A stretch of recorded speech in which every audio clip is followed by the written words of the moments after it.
Welcome to Techi. In this video we will explore about the powerful and easy to use real-time communication platform that is Openfire Chat Server. I will show you how to install it and how to set up both the server and client application from scratch. We are planning to install the Openfire server on Ubuntu 24.04 LTSC server and will use the client on Windows server so that our users can log on to the Windows computer and communicate easily. So let's go to the Ubuntu server and get started. So right now I am on my Ubuntu server.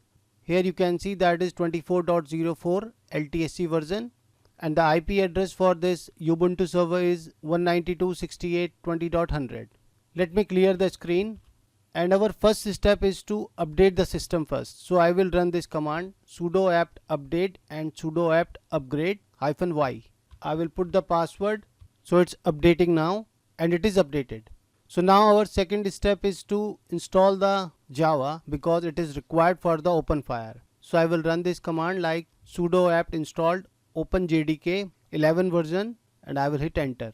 So it's installing the Java. It will take few minutes to install it. And finally the Java has been installed. If we want to check the version of Java, we can just run the command java-version and it will show you the version. You can see the OpenJDK version 11.0.28.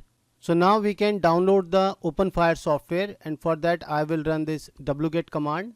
Let me download it and you can see it is connected and it's downloading it now. Let's wait for a while. So it's downloaded. Let me clear it and now we have to install it. I will run these commands like this one is for installation and it will also install the dependencies. Let me hit enter and now it's installing the Openfire software. So it is installed now. Let's enable and start the service. So I will run these commands to enable the Openfire service, to start the service and to see the status. Now you can see the service is active and running.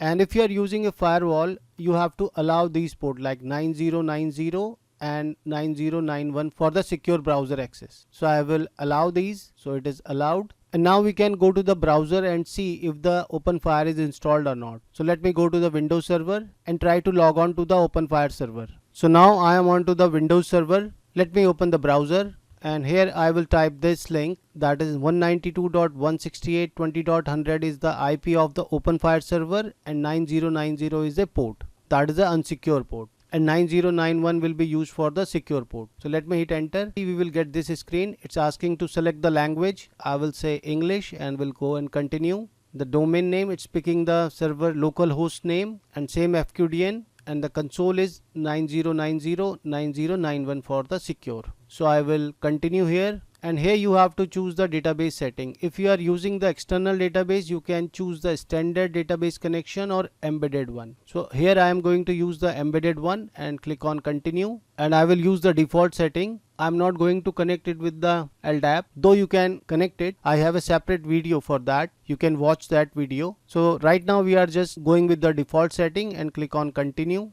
And here it's asking the email address for the admin. Let me type like jack@techicheck.com and the password is, it is only the email address for the admin. The username for the admin is admin and you can set the password. The password is set and I will click on continue and it says setup is complete. Log into the admin console. Let me click on login. Instead of email address, you have to just type the admin and the password you set for the admin and try to log in. And now we are logged in successfully. These are the server setting. You have plenty of options here, but with the basic option, let me show you how to create the users. You can go to the users and groups, create a new user. For example, I say Jack and I will set the password. And if you want to grant him a administrator right, you can check this box, else just create the user. I will just click on create user.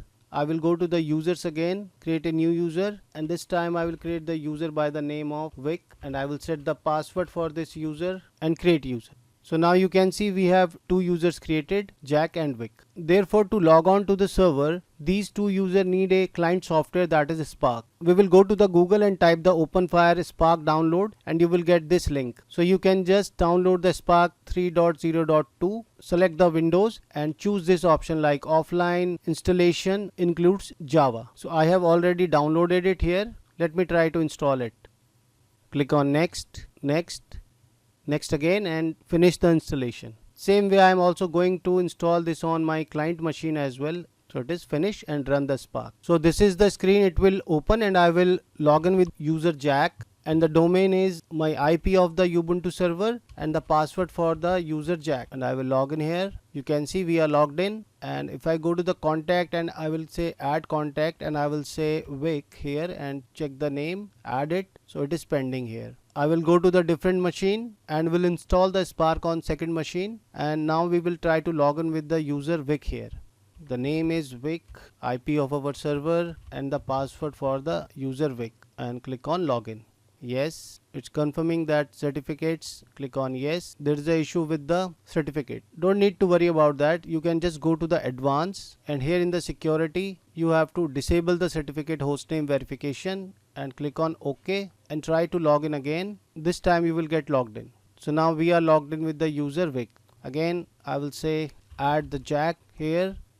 OK, I send the message, and here you can see first the request was sent from the Jack, and here you will see the request. If I accept this request, you can see Jack is live here. He have sent me the message hi. I will say yes, and this message will be sent back to the Jack.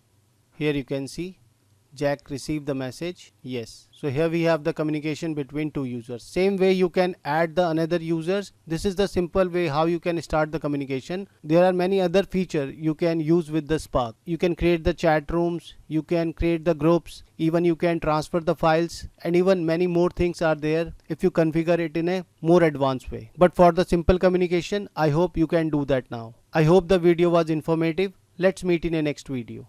Thanks for watching. If you enjoy this video and want to see more, don't forget to subscribe and ring the bell icon to get notified whenever I post new content.